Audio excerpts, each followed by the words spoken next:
Olá, bom dia, paz do Senhor Jesus Cristo. Deus abençoa a minha, a nossa, a sua vida de uma forma abundante, gloriosa e sobrenatural. Mais uma reflexão, palavra ouvida, o Evangelho sem fantasia. Eu vou hoje falar sobre os Salmos 23. Quero trazer um contexto que vai enriquecer ainda mais já o seu conhecimento, o seu entendimento do que você já ouviu e aprendeu sobre os Salmos 23.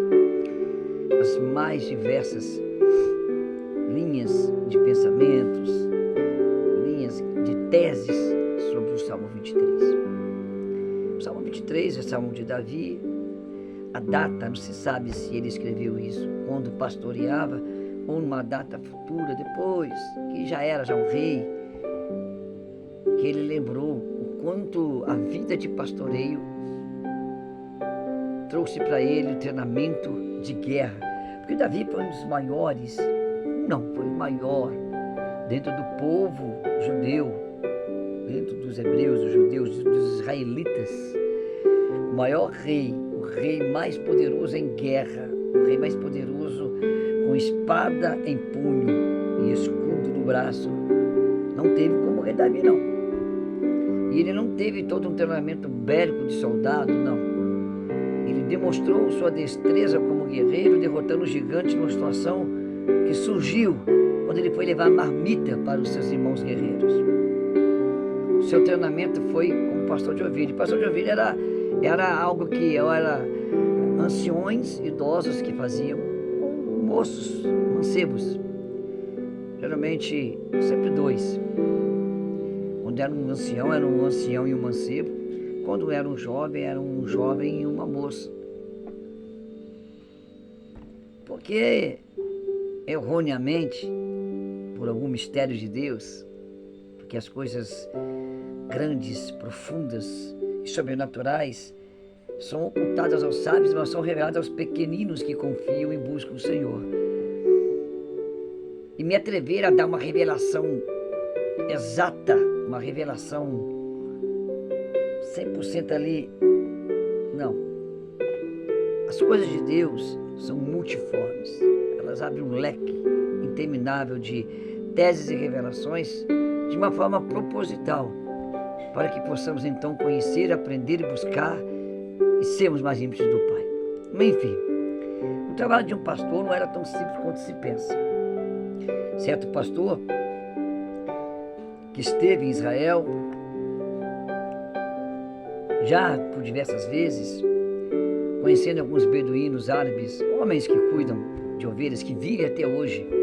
É lógico que hoje o contexto para se cuidar delas existe muito mais tecnologia, muito mais processo, mas ainda há alguma dificuldade que se lembre. Mas ouvindo homens que vivem disso lá na região, árabes, israelitas, judeus, pesquisando, e eu aprendi muito com esse pastor, aprendi também com as minhas pesquisas. O trabalho do pastor de ovelha, ele era tão complexo, tão perigoso quanto um guerreiro. O pastor de ovelha, a dupla que cuidava das ovelhas, geralmente não eram sozinhos, em alguns casos eram, depende da situação, da condição da família, de quem era o dono das ovelhas. No caso de Davi, nós percebemos que ele era sozinho, não se cita ninguém com ele. Davi, ele foi treinado ali. Era muito complexo porque esses pastos verdejantes, essas águas tranquilas para se achar não era tão simples. Era um pequeno oásis, mananciais de águas no deserto, chamado de oásis, que geravam em seu redor uma vegetação, em alguns lugares uma campina, aonde a ovelha pudesse se alimentar. Esses oásis, existiam alguns oásis espalhados por toda a região desértica. Mas como não eram muitos e o deserto é imenso, se tornava também ao mesmo tempo um lugar perigoso. Era um lugar maravilhoso, água cristalina, vegetação que gerava algum tipo de alimento, no meio de um deserto seco e perigoso, era uma bênção achar aquilo, mas não era um lugar propriamente que você poderia deitar e descansar tranquilamente, como narra o salmista. Aí que está o mistério. Era um lugar que você tinha que ficar atento. Então, geralmente, esses lugares existiam e deixavam de existir de repente. Então, poderia ser um lugar próximo ao curral ou poderia ser distante. Ou, às vezes, aquele lugar secava e você tinha que procurar outro. Daí dá-se entender o Salmo de Davi, quando a costa suspira pelas águas, ela entre as montanhas do deserto, buscando por água. Geralmente eram os oásis que ela achava. Esse era o anseio da costa. Uma referência para que eles achassem. Onde tinha oásis, você via costas caminhando, porque sentia o cheiro das águas. E Davi, então, ele tinha um contexto. Quando ele fala as águas tranquilas, passos verdejantes, que ele traz aquela sensação, cheguei no oásis, agora eu posso deitar com as minhas ovelhas, descansar tranquilamente. Há um contexto por trás disso. Porque o oásis, então, se tornava um lugar desejado, cobiçado por todo ser vivo, ser humano, animais, bestas feras, seres humanos bons, seres humanos maus, seres humanos inimigos, aliados. Era um lugar que, ao mesmo tempo que era bom, desejado, se tornava perigoso, porque era um lugar, muitas vezes, ímpar em quilômetros ao seu redor. Único. E nós vamos ver, então, o seguinte, a tranquilidade de Davi, porque ele começa, então, a mostrar a vida dele como pastor, o zelo dele como pastor, cuidando das ovelhas de seu pai, o zelo em cumprir o que o pai queria. E ele, para isso, ele tinha que expor a sua vida, se colocar em risco, sacrificar a si mesmo, deixar de descansar, porque ele tinha que levar as ovelhas de manhã cedo para esse oásis. Às vezes já sabia onde era, às vezes tinha que descobrir um novo. A viagem ele tinha que estar atento na ida e na volta. Durante o tempo nesse oásis, para as ovelhas ali aproveitarem aquele momento, aquele riacho, aquelas águas tranquilas, né? As águas eram tranquilas, o ambiente era perigoso, o pasto era verdejante, mas o ambiente era tenebroso. Ele tinha que ir e voltar ligado. Por isso que ele fala aqui sobre renovar as forças, a unção na cabeça, o cálice transbordado das suas bênçãos. Às vezes no oásis ele deixava as ovelhas descansar, mas ele ficava acordado olhando para as ovelhas, ali, esperto nas ovelhas, porque podia vir um leão, uma ursa, como veio, como ele narra, que ele já matou uma ursa e um leão. Depois matou um gigante, né? Mas para matar um gigante, ele teve que matar dois grandes animais, sendo um rapazinho franzino. Olha o treinamento para matar o gigante. E ali você vai ver então que Davi só podia descansar quando ele chegava no aprisco de novo. Fechava ali, aí ele podia então tranquilamente, com a consciência limpa de ter cumprido seu dever para com seu pai, dormir. Está vendo como o contexto dos salmos é muito mais profundo do que pensamos, não é só falar em prosperidade? O cajado e a vara é o que fazia Davi conduzir as ovelhas. Tua vara, teu cajado. Ele tinha que espantar, afugentar lobos, bichos. Aquele cabo grandão como um cabo de guarda-chuva, né? Aqui eu gosto de guarda-chuva assim, e aqui pontudo. A ponta era para ferir animais, furar animais. E às vezes dava um cutucadinho de leve na ovelha para ela seguirem, né? Em forma, seguir ali em campana e cuidar e puxar, mas a ponta era para matar o inimigo, o animal que queria atacar. E ele sabia que pelos caminhos que ele ia, ele tinha que ser conduzido por Deus, e era Deus que protegia e guardava ele, como ele fazia com as ovelhas. Presta bem atenção.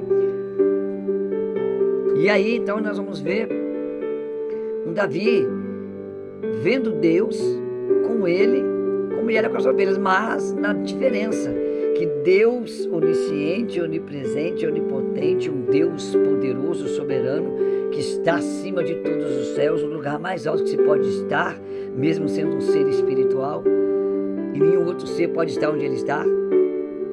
Que se ele, sendo um homem falho, dependente e sujeito à morte porque tem fraquezas, cuida das ovelhas, as ovelhas confiam nele, ele poderia confiar muito mais em Deus, que era o guia dele e automaticamente fazia dele ser a pessoa que cuidava das ovelhas do Pai.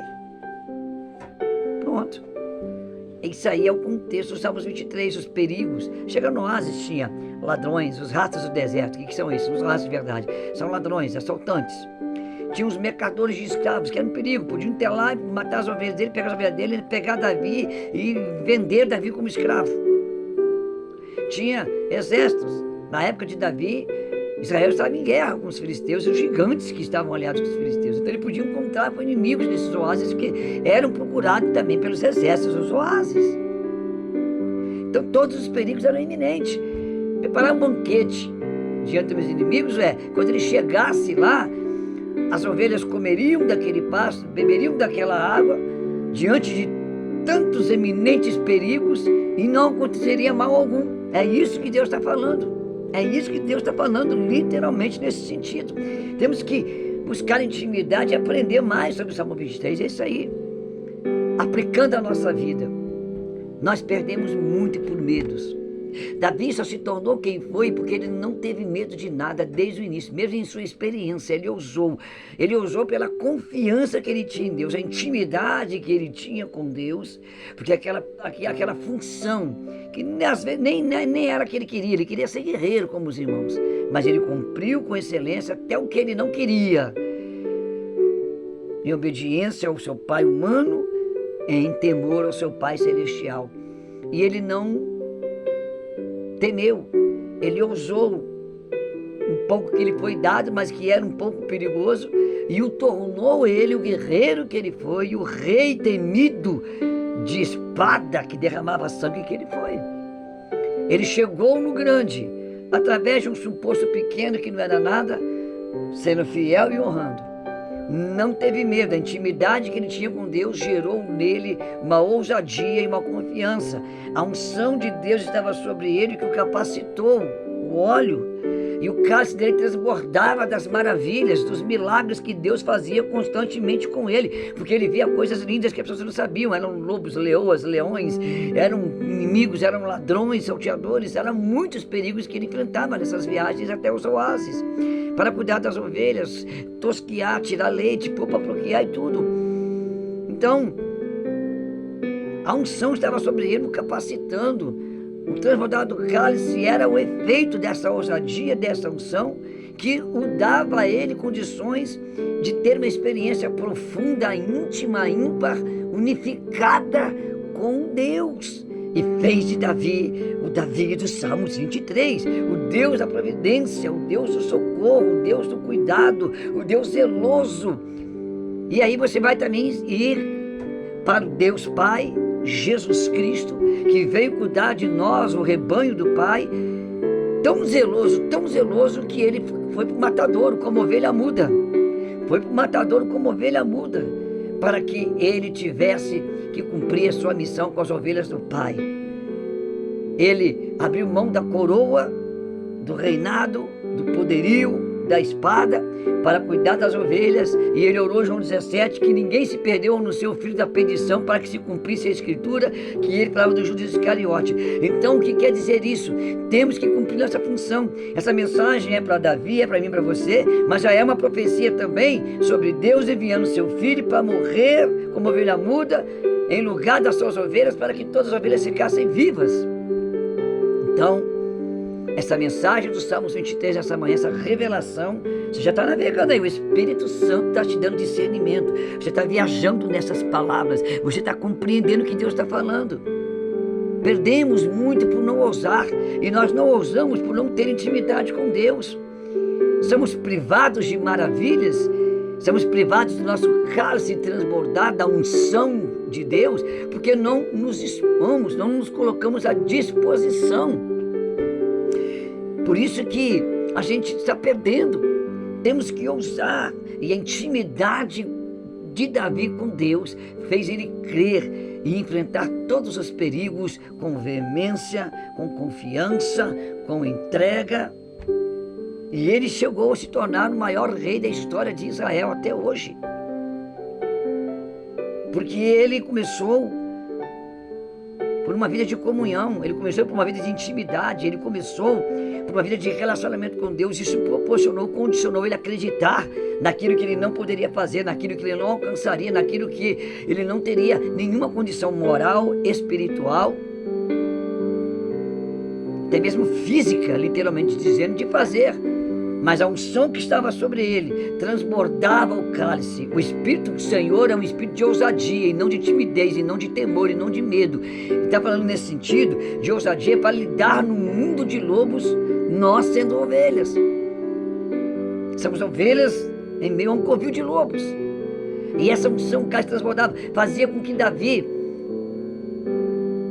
ficasse tranquilo em pastos verdejantes e águas tranquilas, que eram em oásis perigosíssimos. E ali tudo poderia acontecer, mas ele estava tranquilo. E os inimigos não alcançavam, não matavam, porque ele chegava no oásis, alimentava as ovelhas e voltava por lá, por isso que dormia tranquilo. É isso que Deus quer para a sua vida. É isso que Deus quer fazer com você. Tenha mais confiança, a fé. A ousadia, ela vem da vida íntima, vem do relacionamento, vem da oração diária, vem da leitura bíblica, vem desse momento que você está parando para ouvir Deus falar na boca deste homem simples, humilde. E é assim que são a excelência das maravilhas, das revelações grandiosas de Deus. É assim que funciona. Se você entender esse contexto dos Salmos 23, se você entender por que Davi, ele fez uma comparação, esse paralelo, esse paradoxo, dele como pastor, da sua jornada de perigos, e de Deus como pastor dele, se você entender esse paradoxo, esse paralelo, Davi sabia o que fazia, sabia que não tinha condições sozinho de fazer, mas ele levava todas as ovelhas, passava todos os perigos na ida, durante, na volta, enfrentava gigantes, enfrentava inimigos 100 vezes mais poderosos e fortes do que ele, mas ele ficava tranquilo, porque ele descansava na providência de livramento, de proteção. Sim, isso não tem nada a ver com dinheiro, com prosperidade, nada. Está falando de um Deus que protege, um Deus que guarda, um Deus que guia, um Deus que te conduz aos caminhos certos. Aí você vai conquistar, você vai romper na vida financeira, na prosperidade, em todas as áreas ministeriais, sentimentais, conjugais. Aí você pode aplicar em cada área da sua vida. Aí pode ser aplicado, mas usar o Salmo 23 como fonte de prosperidade é um pecado contra a Bíblia. Mas depois que você entender a revelação inicial, aí você pode abrir o leque. Aí Deus vai te conduzir em caminhos de prosperidade, porque você vai saber aonde ir, vai saber onde buscar o peixe, vai saber onde pescar o peixe, você vai saber como fazer, você vai ter senso de se formar, se preparar, de romper todas as dificuldades, todas as barreiras que você terá que enfrentar para casar, para manter família, para ter filhos, para sustentar filhos, para fazer faculdade, para estudar, para encarar empregos difíceis, para que você possa chegar a um lugar de honra, chegar a um lugar de estabilidade. E mesmo que haja perigo lá, mesmo que haja coisas eminentes que podem destruir, você vai descansar tranquilamente, porque você está com Deus, que o cajado dele, que a vara, o cajado te consola, te guia, te pastoreia e mata o teu adversário. O Senhor Deus é a tua justiça e a tua bandeira. Eu não vou continuar porque as pessoas acabam não ouvindo a mensagem toda. Hoje estamos no mundo fast food. Todo mundo quer ouvir coisas rápidas. Coisas rápidas. Eu ministro sobre a sua vida em nome de Jesus Cristo a verdadeira unção, o verdadeiro poder que emana dos Salmos 23. A verdadeira virtude que emana dos Salmos 23. A unção dos Salmos 23, dentro da revelação correta, vai fazer seu cálice transbordar. Cálice cheio, sinal de fartura, sim, tem a ver. Sinal de sobrar, de ter abundância em todas as áreas da vida, mas a começar da espiritual. Porque ela abre porta para todas as áreas de sucesso. Receba isso em nome de Jesus Cristo. E que Deus te abençoe de forma abundante e poderosa. A unção do Salmo 23 sobre o seu lar, sobre a sua vida. Renovo, avivamento, transformação. Você está recebendo agora a cura. Essa doença some, ó. Você está curado. Não sei quem está ouvindo, está uma doença grave aí.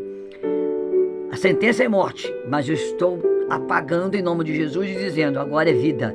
Tu está vivo, não tem mais morte. A doença foi embora. Eita, você está curado. A sentença de morte foi exterminada. Agora é vida, em nome de Jesus. Amém.